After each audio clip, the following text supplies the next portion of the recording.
Hola a todos, somos del grupo de emprendedores conformado por Franklin Sarmiento Acuña y Milton Mauricio Martínez Martínez, pertenecientes a la ficha 2675806 del Tecnólogo de Análisis y Desarrollo de Software del SENA. En este video estaremos dando cumplimiento al RAC 48 y será presentado a la profesora Clara Rocío Henao Zárate.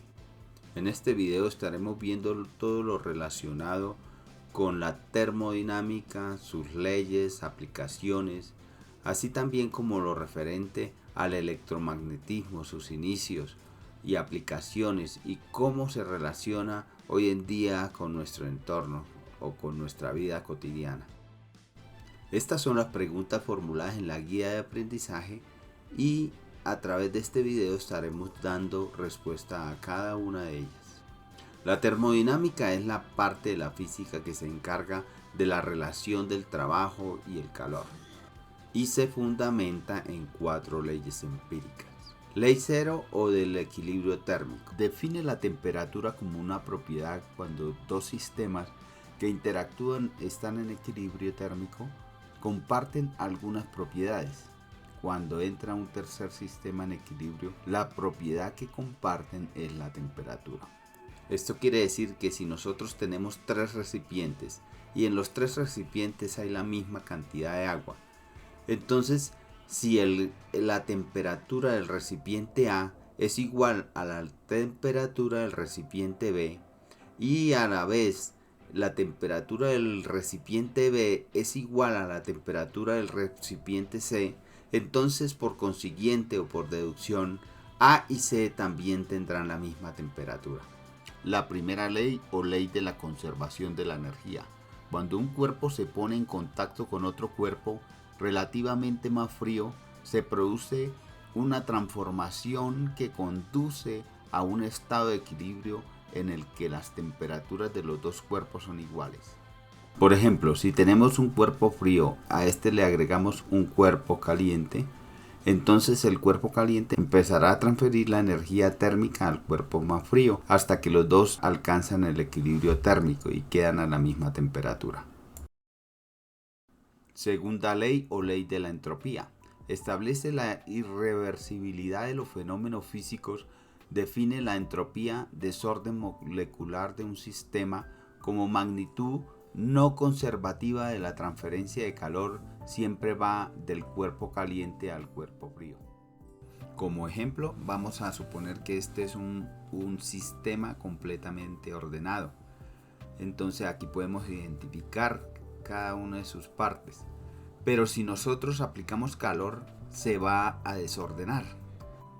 La entropía mide el desorden de esa energía, de ese cuerpo. Entonces, si a mayor entropía, mayor desorden. Y a menor entropía, entonces habrá un cuerpo más ordenado. Y esto es lo que nos dice esta ley, que un cuerpo naturalmente siempre va hacia el desorden y nunca hacia el orden. La tercera ley indica que es imposible que se alcance el cero absoluto con un número finito de transformaciones y postula algunas propiedades en el cero absoluto de temperatura. Esta ley establece que la entropía, grado de desorden molecular, para un sólido perfectamente cristalino a temperatura de 0 Kelvin es igual a 0. ¿Cuáles son las aplicaciones de la termodinámica? Entonces podemos ver en la ciencia de los materiales. Dice que estudia la forma de obtener nuevos tipos de materiales que poseen propiedades químicas y físicas bien definidos. Aquí vemos nosotros, por ejemplo, en la antigüedad no se conocía sino lo que era el hierro y el cobre. Y cuando hicieron la fundición y unieron estos dos materiales, se consiguió lo que se llama el bronce. También otra aplicación la vemos en la industria. Dice que las empresas transforman las materias primas en productos acabados utilizando máquinas y energía. Todos los productos que hoy consumimos tienen su proceso. por decir algo el jabón. Se transforman unas materias primas y se saca un producto para lavar la ropa, por decir algo, o para bañarnos. Entonces, todo eso son procesos que se realizan. Otra aplicación la vemos en la construcción, en especial las estructuras metálicas que deben tener en cuenta sus propiedades al dilatarse o contraerse con los cambios de temperatura del ambiente. Todos conocemos que cuando un cuerpo se calienta, él tiende a expandirse. Igual cuando hace demasiado frío, entonces ellas se contraen. Entonces en cada uno de estos materiales se comporta de una forma distinta. Entonces cuando en las edificaciones, cuando están construyendo, tienen que tener en cuenta estos aspectos, estas características de los materiales. También se aplica en la construcción de máquinas térmicas, en donde se convierte la energía química en energía mecánica para generar movimiento. Por ejemplo, los motores de los carros. Ellos utilizan la energía química, que es el combustible, y lo transforman en calor, que hace a su vez que se genere un movimiento. También tiene su aplicación en el diagnóstico y tratamiento de enfermedades. Ahora vamos a dar respuesta a la pregunta 4. El electromagnetismo es la rama de la física encargada de estudiar los fenómenos causados por algunas interacciones eléctricas o magnéticas que hacen parte de todo lo que conforma la vida moderna. Entonces, sus principios. En el año 600 a.C., los griegos se dieron cuenta que después de frotar un pedazo de ámbar con lana, se atraían hacia el ámbar pequeños objetos como la paja, el hilo, el cabello. En el siglo XVI, este fenómeno se empezó a tomar con seriedad, empezando a experimentar, recabando toda la información posible que pudiera ser utilizada, y así nació la electrostática y con ella algunos conceptos como ley fundamental de la electrostática, carga eléctrica, electrización estática. William Gilbert empezó, no solamente tomó el ámbar, sino que tomó otros materiales y empezó a frotarlos y a mirar qué pasaba con cada uno de ellos. Entonces se dio cuenta que no era el único material que atraía objetos, que también lo hacía el vidrio, el lacre, por lo que él acuñó el término eléctrico, basado en el significado del ámbar en el griego, que es electrón. Otro fue Benjamin Franklin. Empezó a realizar experimentos parecidos, pero con una temática más ambiciosa. Se dio cuenta que los cuerpos tienen un fluido eléctrico. También descubrió que al frotar las barras de vidrio con seda y luego de acercarlas, estas se repelían. Lo mismo pasaba cuando se frotaban dos trozos de bonita con lana. También, después de frotar cada cuerpo con su respectivo paño y luego de acercarlos, notaba una atracción entre ellos, y así nació el concepto de carga eléctrica y denominó a una carga vítrea, que después pasó a llamarse carga positiva, y a la otra carga negativa o resinosa. La pregunta 5 dice ¿qué son los campos electromagnéticos? Entonces dice: los campos electromagnéticos son generados por la electricidad y se encuentran en todas partes. Pueden ser transformados por la luz del sol, el magnetismo de la tierra, el uso de celular, un horno microondas o por infraestructura de la generación y transmisión de la energía eléctrica. Dice que cuando hay diferencias de voltaje se producen campos eléctricos. También cuando hay corrientes eléctricas se generan campos magnéticos. Y los campos electromagnéticos son la combinación de estas dos, de los campos magnéticos y de las corrientes eléctricas. Campos de radiación ionizante es tan fuerte que puede romper las moléculas de los seres vivos. Y la otra es los campos de radiación no ionizante. que son las que se usan, que son los que tienen frecuencia muy baja y no tienen efectos en la salud porque no modifican la materia. Y dice que las aplicaciones del electromagnetismo las encontramos en los motores. Son dispositivos capaces de transformar algún tipo de energía en movimiento, como por ejemplo los coches, los autos. Ellos utilizan la energía química, que es la gasolina o el ACPM, y lo convierten en calor, lo transforman en calor, y a su vez hace que se transforme en movimiento, en energía mecánica.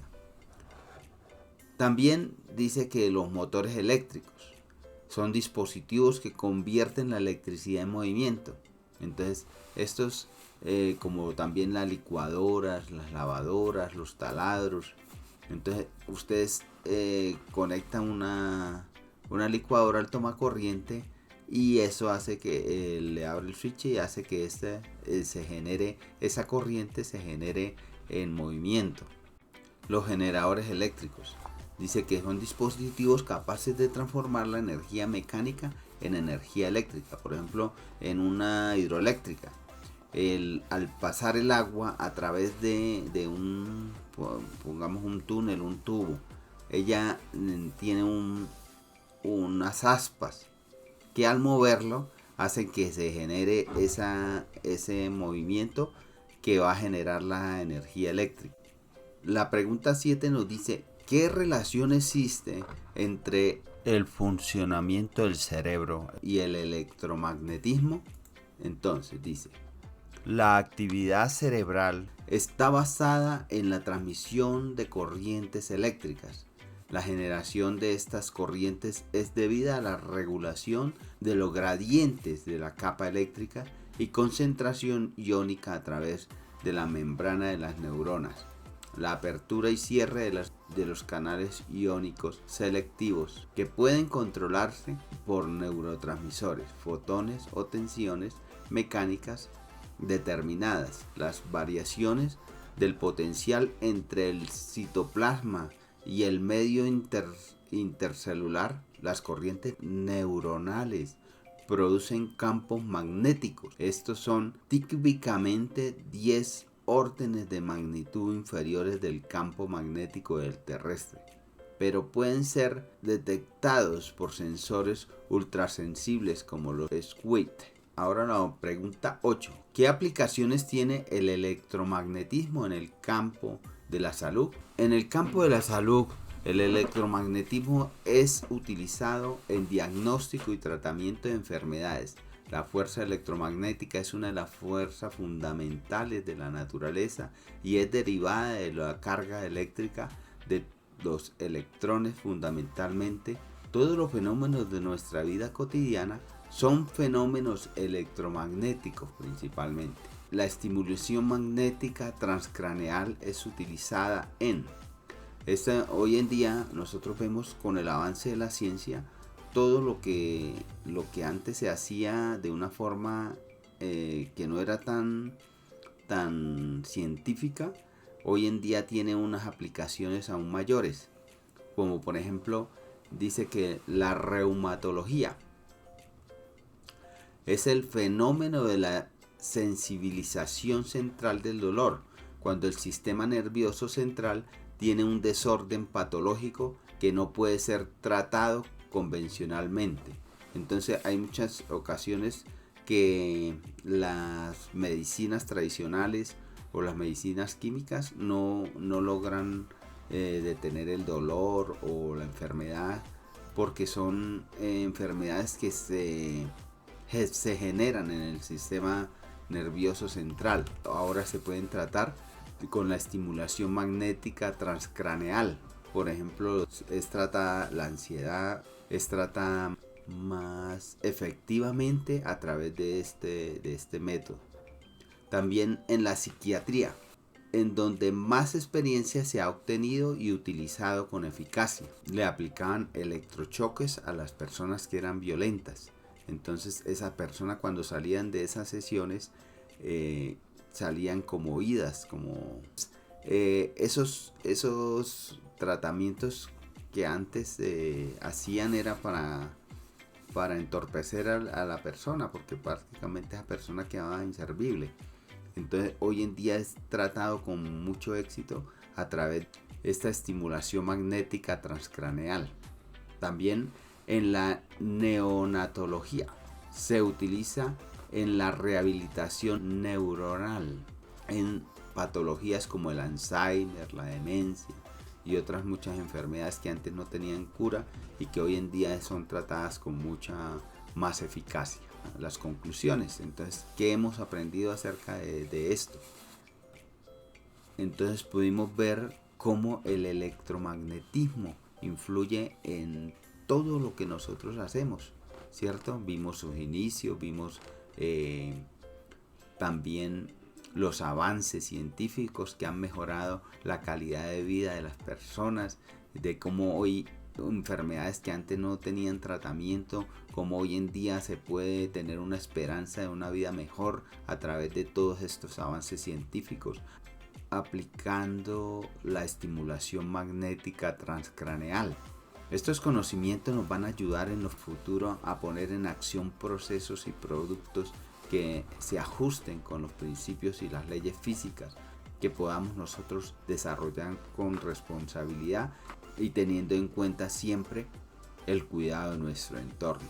Y hasta aquí damos por terminado nuestro trabajo y esperamos que sea de su agrado.